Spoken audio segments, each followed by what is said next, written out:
Buen día para todos y todas, ¿cómo están? Este video busca reforzar el tema de la Guerra Fría en América Latina y en particular la intervención de los Estados Unidos en ese contexto histórico a partir de dos ejemplos concretos, que son el caso del derrocamiento de Jacobo Arbenz en Guatemala en 1954 y del derrocamiento de Salvador Allende en Chile en el año 1973. Comencemos entonces por el caso guatemalteco, ¿sí? Primero que nada, algunos breves lineamientos sobre la historia de Guatemala previa a la Segunda Guerra Mundial. Guatemala es un caso estereotípico de la combinación de modelo agroexportador y Estado oligárquico desde finales del siglo XIX hasta, ¿sí?, finales de la Segunda Guerra. Eh, Políticamente un país caracterizado por dictaduras fuertemente personalistas y gobiernos títere de los intereses sí, norteamericanos. Desde el punto de vista económico, la economía guatemalteca se basó en una agricultura así, digamos, latifundista, con base en el monocultivo del banano fundamentalmente, y tierras que además eran en su gran mayoría de capital extranjero. Por eso hablamos de Guatemala como una economía de enclave. En particular había una empresa, la United Fruit Company, que controlaba la producción y exportación del banano a Estados Unidos, y de esa manera era, ¿sí?, ama y señora de la economía guatemalteca. Desde el punto de vista social, estamos hablando de un país con una oligarquía muy, digamos, muy angosta, étnicamente blanco-mestiza, en el que gobernaba Guatemala en alianza con los intereses del capital extranjero, de manera que uno puede identificar ciertos problemas de larga duración en la historia guatemalteca, ¿sí? Que desde, digamos, mediados del siglo XIX y hasta este contexto de la Segunda Guerra Mundial, los puede rastrear e incluso posteriormente, ¿sí? La estructura de propiedad de la tierra, la extranjerización de la tierra y el consecuente, digamos, saqueo que Guatemala, ¿sí?, padecía por el capital extranjero, la violencia política como norma, ¿sí?, en base a estas dictaduras de corte personalista, y también la división étnica. Y cuando aquí decimos las minorías indoamericanas, ¿sí?, en realidad estamos hablando de población numéricamente muy mayoritaria, pero completamente subrepresentada, ¿sí?, los indígenas, en los espacios de poder, ¿sí?, en la propiedad de la tierra y demás. Es así que llegamos a la coyuntura de finales de la Segunda Guerra Mundial, en el marco de un proceso que se da en casi toda América Latina, un proceso, digamos, de revueltas y revoluciones de carácter nacionalista, de carácter democrático. Ese proceso también impacta a Guatemala, que en 1944 va a vivir una revolución que derroca al dictador Jorge Ubico, una revolución policlasista donde las capas medias ejercían de alguna manera el liderazgo, ¿sí?, intelectuales y algunos militares, y revolución que, digamos, coincidió en sus ideas básicas con los populismos latinoamericanos de los años 40-50, ¿sí? El nacionalismo económico, el antiimperialismo, promover cierta redistribución de la riqueza, el policlasismo en sus bases sociales, y una percepción de la vida política que implica, digamos, tratar de afianzar una democracia, pero no solo en materia civil, de materia de derechos civiles y políticos, sino también de materia de derechos económicos y sociales. Esta revolución del 44 tuvo, digamos, dos gobiernos, dos presidencias. El primer gobierno de Juan José de Arévalo, del año 44 hasta 1950. Durante el gobierno de Arévalo, en Guatemala se hicieron enormes avances en materia político-jurídica, por eso hablamos de una revolución supraestructural. Se hizo una nueva constitución que amplió el derecho de sufragio a las mujeres, a los indígenas, y que en gran mayoría eran analfabetos, que estableció nuevos derechos en carácter civil, libertad, sí, libertad de expresión, libertad de asociación, reunión, la sindicalización. Eh, y además, el gobierno de Arévalo aprobó un nuevo código de trabajo que estableció por primera vez los derechos laborales en Guatemala: salario mínimo, formación de sindicatos, la negociación colectiva en materia salarial, lo que iba en contra claramente de los intereses de la oligarquía y del capital extranjero, que siempre habían sido amos y señores en términos de las relaciones laborales, y relaciones laborales que por otra parte seguían teniendo en Guatemala un carácter básicamente precapitalista, a partir de distintas formas de trabajo coactivo, espionaje por deudas, fundamentalmente con la población indígena. ¿Sí? En el año 1950 comienza el segundo gobierno en el marco de esta revolución, ¿sí? El gobierno de Jacobo Arbenz, que es una continuación del gobierno de Arévalo, pero que va un paso más allá en cuanto a las reformas que se quieren implementar. Porque no, digamos, se busca al mismo tiempo que reforzar los avances en materia político-jurídica, avanzar en materia económica y social. Por eso hablamos de una revolución infraestructural en términos marxistas. Y las consignas de Arbenz van a ser básicamente, ¿sí?, la independencia económica, es decir, librarse del control y de la tutela del capital norteamericano, pero no para imponer el comunismo a ¿sí?, según el dogma marxista-leninista, sino para promover el desarrollo de un capitalismo nacional, de una burguesía nacional, y de esa manera lograr, ¿sí?, una mejora sustantiva en los niveles de vida, de ingreso per cápita, de salud, educación, etc. En este sentido, el gobierno de Arbenz impulsó distintas reformas económicas, ¿sí?, como la renegociación de los contratos con las empresas transnacionales, una política fiscal muy, sí, fuertemente expansiva, sobre todo en materia de obras públicas, una reforma tributaria, pero la piedra angular de las reformas económicas de Arbenz estuvo en la reforma agraria, ¿sí? En el año 1952, el Parlamento aprueba una reforma agraria que busca cambiar el sistema de tenencia y explotación de la tierra en Guatemala. La propuesta de esta reforma agraria fue digamos, la expropiación con indemnización de los latifundios improductivos, ¿sí?, los cuales iban a ser repartidos, ¿sí?, a comunidades, a cooperativas o a familias campesinas, que además de recibir la tierra iban a recibir apoyo financiero, técnico, crediticio para, digamos, poder invertir, desarrollar nuevas formas de explotación. Pero, digamos, esta reforma de ninguna manera fue una reforma agraria de corte colectivista, ni tampoco afectó la tierra productiva, más allá de que fueran latifundios, y en gran medida latifundios en propiedad de la United Fruit Company. ¿Sí? Por supuesto que además esta reforma agraria se propone otros objetivos de corte social y político, como la creación de una clase media rural que era inexistente en Guatemala, ¿sí?, o la consolidación del apoyo campesino a la revolución, porque tengamos en cuenta que la revuelta del 44 fue básicamente impulsada por los sectores medios urbanos. De todas maneras, ¿sí?, en ese contexto de inicios de los 50, ¿sí?, que un país latinoamericano, ¿sí?, en el patio trasero de los Estados Unidos, osara hacer una reforma agraria contraria a los intereses de una empresa monopólica norteamericana, sí, era realmente completamente inaceptable para los Estados Unidos. Tanto así que a partir de ese momento del año 52, digamos, el poder político, económico, mediático, ¿sí?, y militar de los Estados Unidos se va a poner en marcha toda su maquinaria para lograr, ¿sí?, el derrocamiento de Jacobo Arbenz, cuestión que van a conseguir en el año 1954. Ahora, claro, en el fondo, el problema con el gobierno de Arbenz tiene que ver con que se están tomando medidas económicas que van contra los intereses del capital norteamericano. Pero no podemos derrocar a Arbenz únicamente invocando la defensa de intereses particulares. Hay que enmarcar el problema de Guatemala dentro de una causa nacional.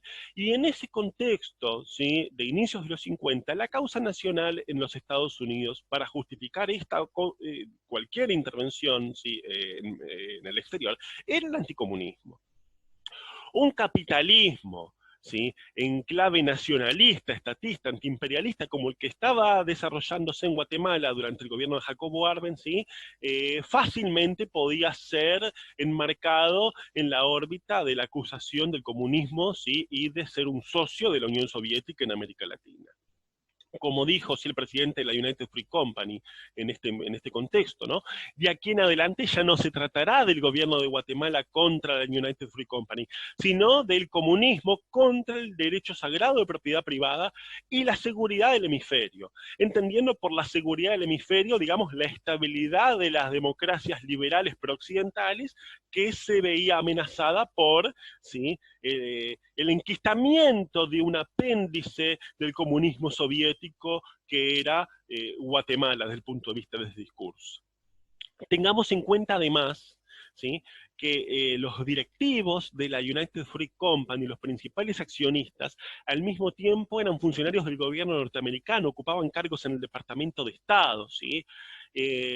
Lo cual nos conduce a pensar en este concepto de la puerta giratoria, ¿sí?, de cómo algunos individuos van y vienen del Estado al sector privado y cuando ocupan cargos en el Estado, básicamente lo que están haciendo es defender los intereses de las empresas privadas de las cuales provienen y de las cuales son propietarios muchas veces, ¿sí? Y en definitiva ellos saben que su vida, ¿sí?, digamos, su prosperidad no depende de un cargo público, depende de la empresa de la cual provienen y operan en el Estado como lobistas, ¿sí?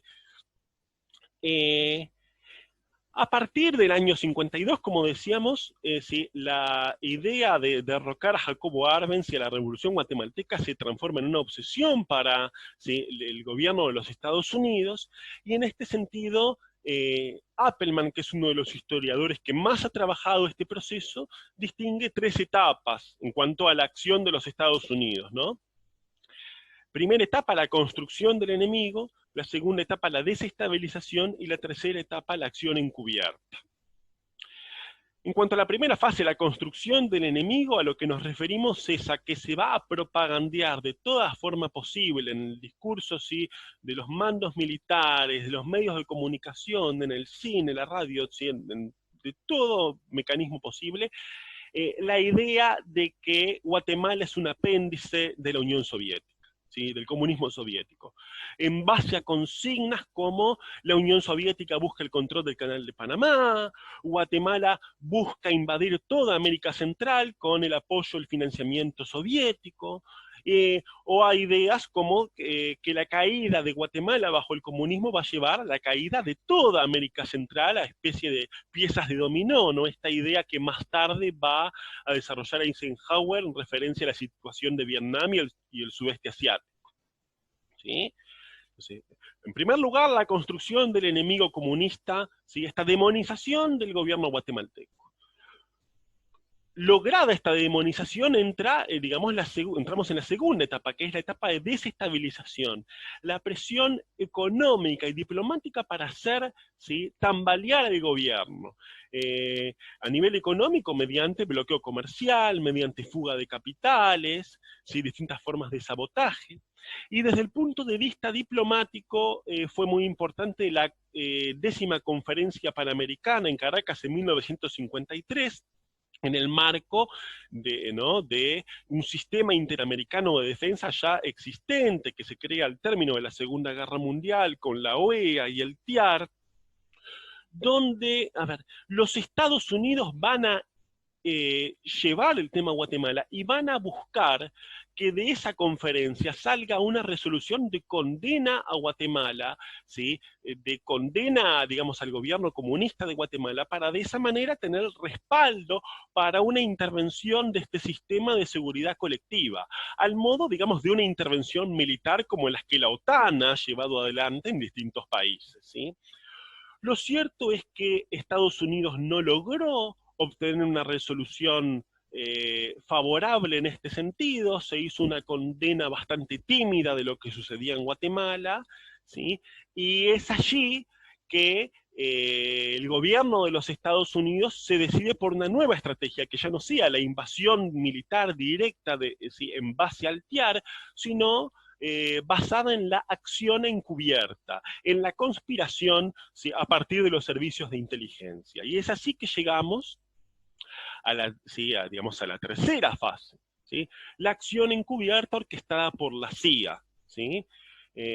La consigna, digamos, básica va a ser la siguiente. Guatemala marca un precedente, ¿sí? Un antecedente en una nueva forma de intervención política, que es la acción encubierta.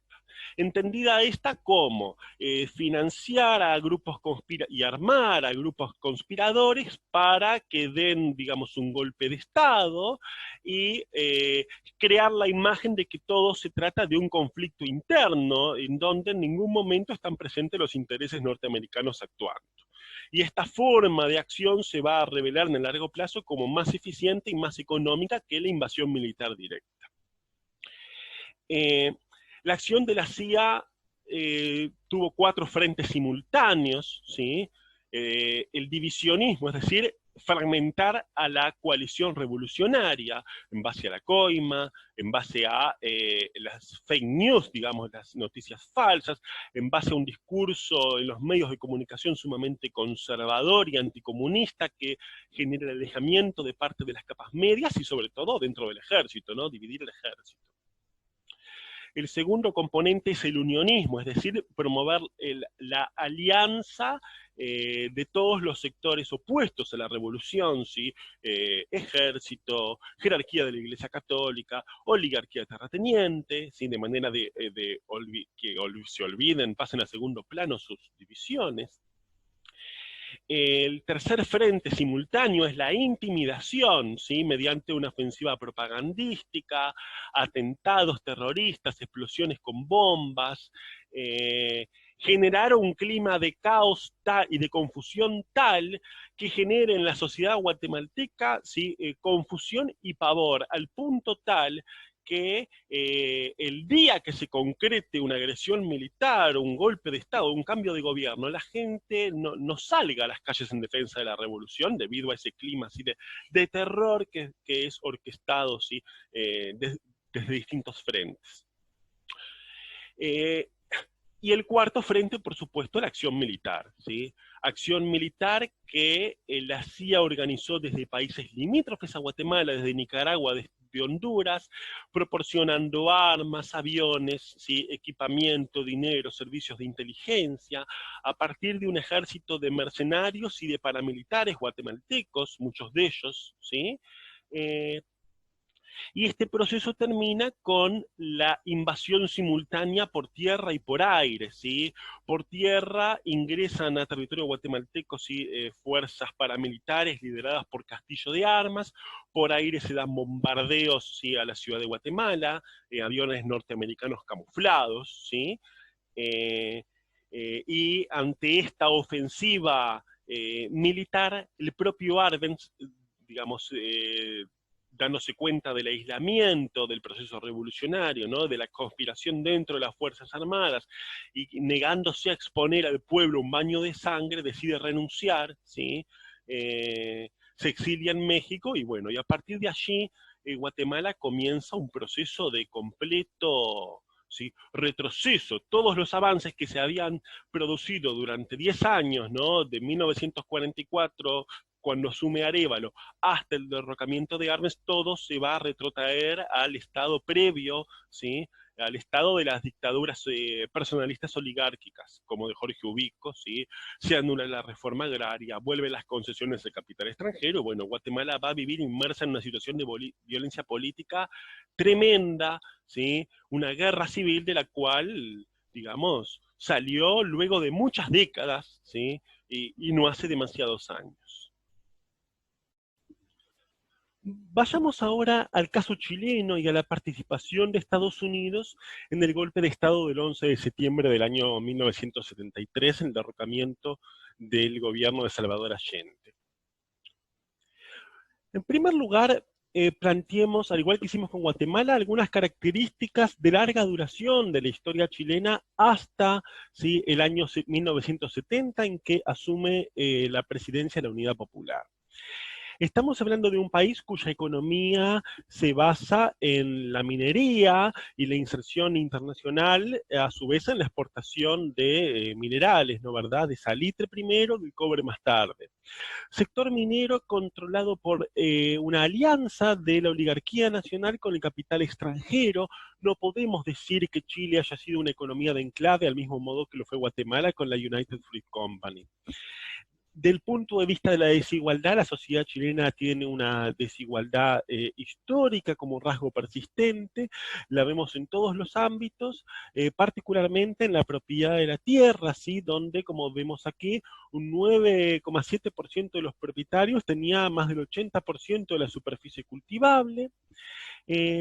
Ahora, a pesar de estas características y en lo económico, Chile logró consolidar un sistema político partidario bastante estable, ¿sí?, con partidos que, más allá de haber cambiado los nombres, sí han tenido una tradición ideológica sumamente sólida, y la participación de las Fuerzas Armadas en política ha sido bastante menor que en otros países de América Latina.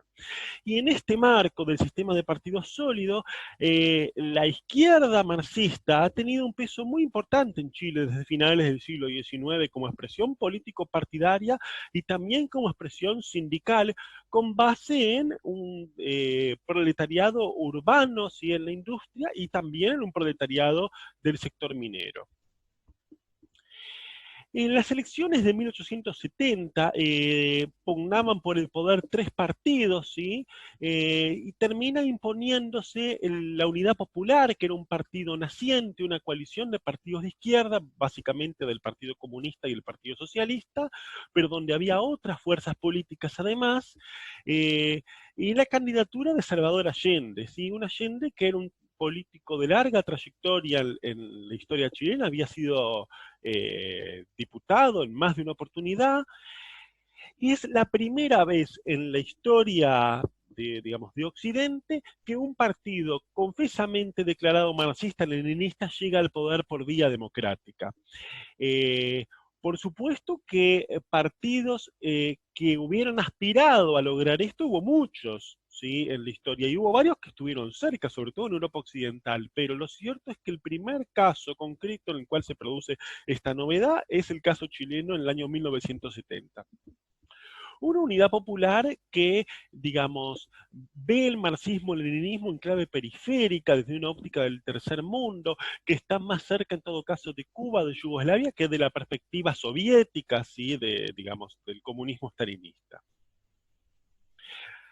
Al asumir Allende, comienza a implementar ciertas políticas económicas que, digamos, en una perspectiva de larga duración y por la acumulación de sus efectos, iban a conducir al comunismo, porque en definitiva ese era el objetivo, ¿no verdad? Señalemos algunas, ¿sí?, y prestemos especial atención a las consecuencias de estas medidas, que es lo que aquí en el esquema vamos a ver en rojo. En primer lugar, una política fuertemente redistributiva en materia de salarios, ¿sí? Suba de salario al mismo tiempo que congelación de precios.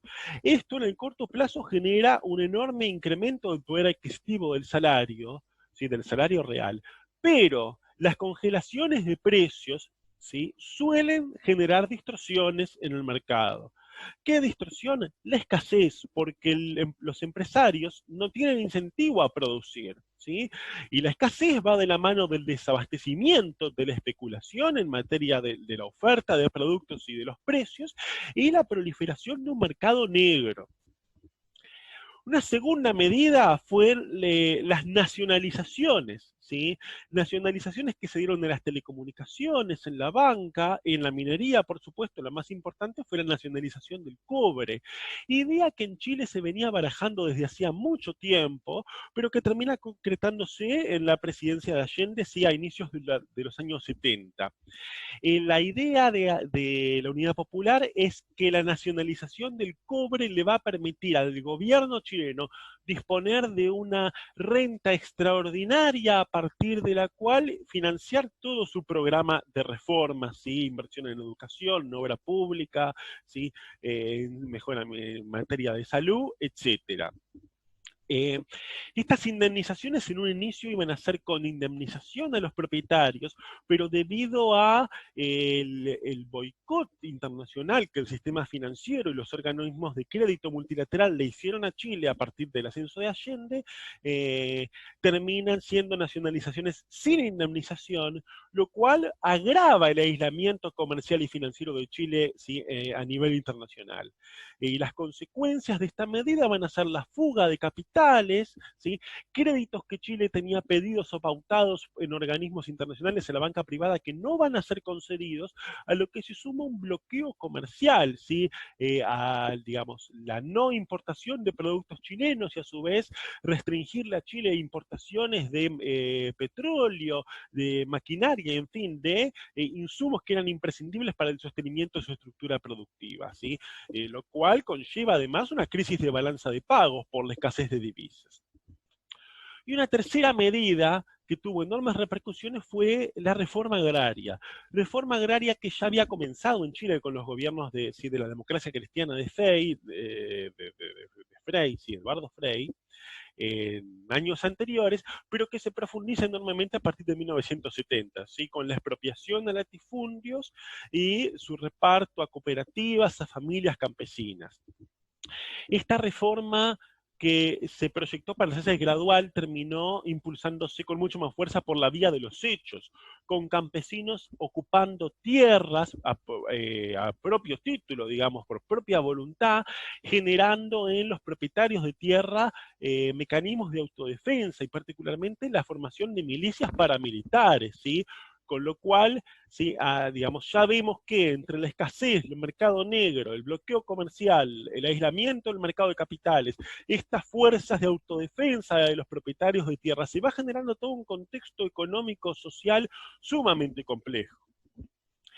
En esta coyuntura, y con un gobierno que además dispare el gasto público para financiar su programa de obra pública, de inversión en educación, en salud, ¿sí? Seguridad social, de políticas, digamos, redistributivas del ingreso, el déficit fiscal se acrecienta enormemente. Ese déficit no puede cubrirse con crédito, con deuda externa, porque no hay quien le preste a Chile. Por lo tanto, ¿sí? La alternativa que el gobierno tiene es recurrir a la sobreemisión monetaria, lo cual dispara la inflación. Hacia los años 72-73 la inflación en Chile es realmente galopante, ¿sí? Y la economía entera se anarquiza, ¿sí? A partir del déficit de balanza de pagos, del déficit fiscal y de una inflación que va comiendo el poder adquisitivo de esos salarios que en un inicio habían sido incrementados. La coyuntura económica entonces se vuelve crítica, ¿sí? Pero también hay problemas políticos, ¿sí? También hay problemas políticos que van marcando de alguna manera el desenlace que se va a producir hacia septiembre del año 73. En primer lugar, señalar la debilidad política de la Unidad Popular durante todo su mandato. Fue un partido que llega a la presidencia con 30 y poco por ciento de los votos, que por sí solo no puede impulsar ninguna ley, que requiere alianza con la democracia cristiana. La democracia cristiana que también hace su juego, porque tiene sus propios intereses político-electorales y porque no comparte un programa de corte marxista-leninista. En esa crisis de gobernabilidad, la Unidad Popular va a intentar una reforma constitucional que va a fracasar, que además va a ser tomada como pretexto por la oposición, ¿sí? En el sentido de denunciar maniobras autoritarias y políticas de corte, digamos, antidemocrático por parte del gobierno. A su vez, dentro de la propia Unidad Popular y de los sectores que apoyan al gobierno, empiezan a darse situaciones un poco análogas que hablan de una fragmentación. Por un lado, las bases sociales, la movilización popular sindical, que va más allá de lo que el gobierno dictamina, en base a la ocupación de tierras por parte de los campesinos, la ocupación de fábricas por parte de los obreros. El MIR, Movimiento de Izquierda Revolucionario, que era una guerrilla así marxista, leninista, guevarista, digamos, como tantas otras que hubo en América Latina, que no era parte de la Unidad Popular, pero que empieza a presionar por izquierda, ¿sí?, reclamándole al gobierno medidas mucho más agresivas en cuanto a lo que es la construcción del comunismo en Chile. Y a su vez, el Partido Comunista y el Partido Socialista, que son los partidos base de la coalición de la Unidad Popular, que van en una línea de consolidación progresiva de las reformas, ¿sí?, bajo el entendido de que, digamos, en Chile y en general en América Latina no había condiciones objetivas para hacer la revolución social, que era algo que, digamos, para los años 70 ya de alguna manera los partidos comunistas latinoamericanos tenían saldado en base a las directivas que venían de Moscú y en base también a su propio análisis crítico de la situación latinoamericana. En este contexto, Allende apuesta por una postura lo más equilibrada posible, la postura de gobernar, ¿sí?, en el margen de la Constitución y la ley, lo cual va a ir generando la erosión de la coalición en aquellos sectores, digamos, más ultraizquierdistas.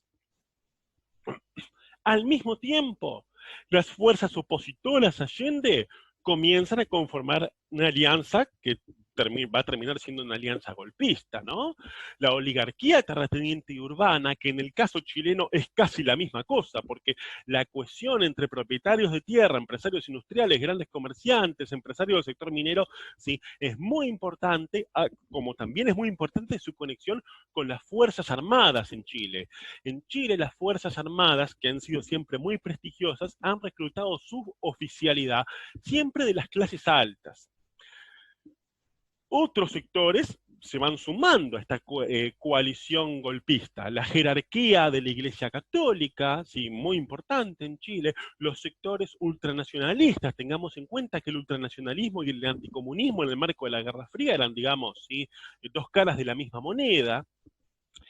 Bueno, y por supuesto el capital extranjero, ¿sí?, y más en particular la diplomacia norteamericana que va a propagandear en toda América Latina y en el mundo, diría, la imagen de Chile como una nueva Cuba, ¿sí?, como un país que más allá de que sea por vía reformista democrática, está atacando el sacrosanto derecho de propiedad privada, ¿sí?, y está, digamos, conduciendo a Chile en la línea de el marxismo-leninismo y siendo en ese sentido un infiltrado, ¿sí?, de vuelta, digamos, esta idea de un agente del comunismo internacional en América del Sur. Más allá de que el propio Allende intentara desmarcarse de la Unión Soviética e incluso intentara desmarcarse de Cuba y de Fidel Castro en más de una oportunidad. Y además, ¿sí?, alguna consideración sobre las capas medias, ¿sí? La clase media chilena siempre estuvo muy dividida en cuanto al apoyo a la Unidad Popular. Hubo un núcleo duro de clase media que lo apoyó hasta los últimos días, pero hubo otra parte que siempre fue, digamos, anticomunista, y hubo otro sector que fue distanciándose del gobierno en función de la coyuntura, ¿sí?, de la situación de violencia en las calles, de este clima de pavor, confusión que los medios de comunicación contribuyeron a crear, los atentados terroristas y toda esta confrontación que se estaba dando, y además por efecto de la propia crisis económica, ¿no verdad?, donde la inflación, digamos, era un golpe diario al poder adquisitivo de los salarios. Entonces fíjense cómo gran parte de la sociedad chilena, y sobre todo los sectores más poderosos, ¿sí?, ya por sí solos tenían un peso suficiente para intentar un golpe. Faltaba quien los articule, quien de alguna manera orqueste esta alianza, y allí el papel decisivo de la diplomacia norteamericana, ¿sí? La estrategia que va a utilizar los Estados Unidos en el derrocamiento de Allende fue, digamos, una estrategia multidimensional que operó, ¿sí?, de distintas maneras.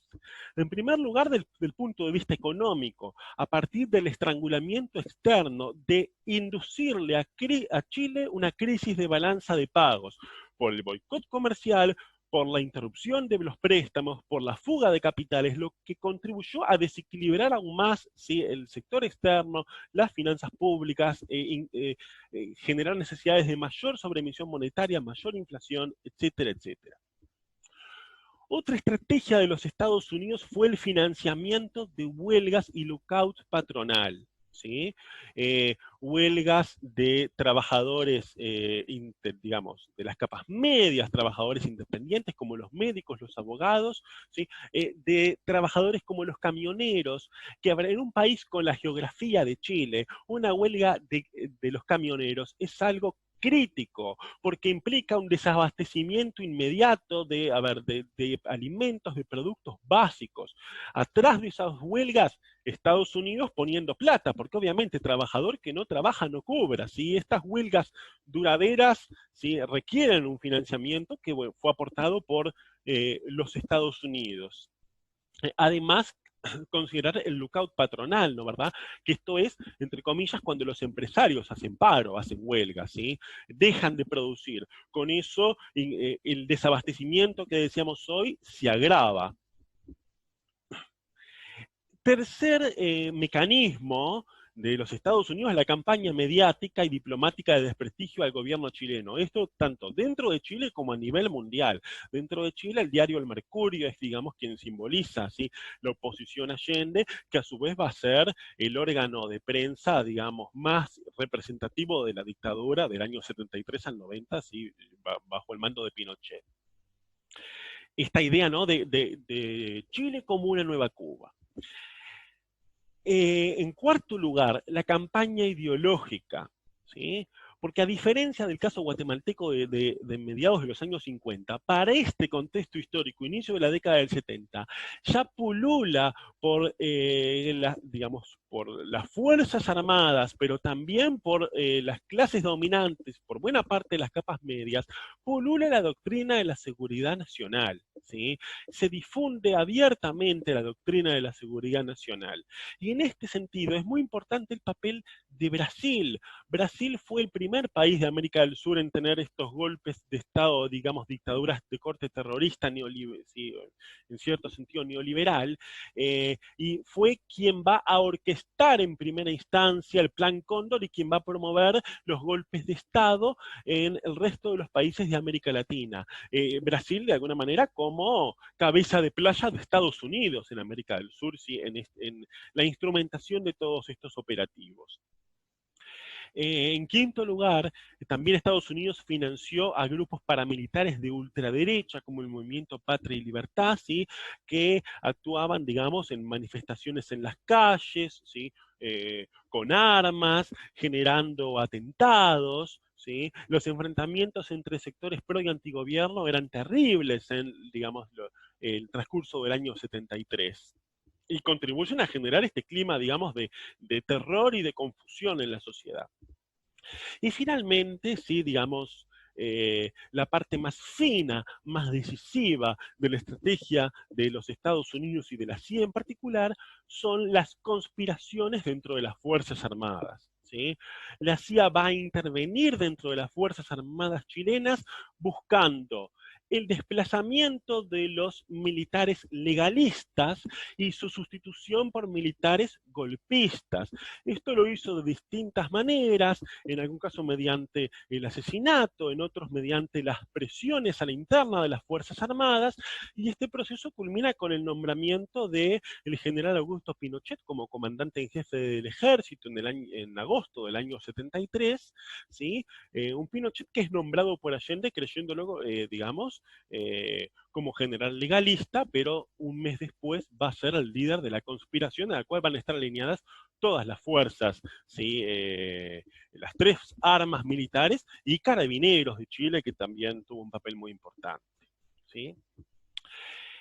Es así que la mañana del 11 de septiembre del año 73 se produce el golpe militar, que comienza en la madrugada con la toma de Valparaíso y Viña del Mar por parte de la Armada, ¿sí? Y continúa con lo que van a ser los bombardeos al Palacio de la Moneda, ¿sí? Y toda una situación, digamos, que la literatura, en el cine, ha sido muy representada, ¿sí? Esta resistencia de alguna manera heroica de Allende, ¿sí? Dentro del Palacio de la Moneda, trincherado pidiéndole a todos sus colaboradores, ¿sí?, sus custodios que se vayan, que lo dejen solo, los golpistas incitándolo a que renuncie y a que se exilie, y finalmente Allende, ¿sí? Acaba con su vida con 2 disparos cuando, ¿sí? Ingresan, digamos, los sectores golpistas dentro del Palacio de la Moneda. Pero esto lo vamos a profundizar, ¿sí? en la clase de práctica.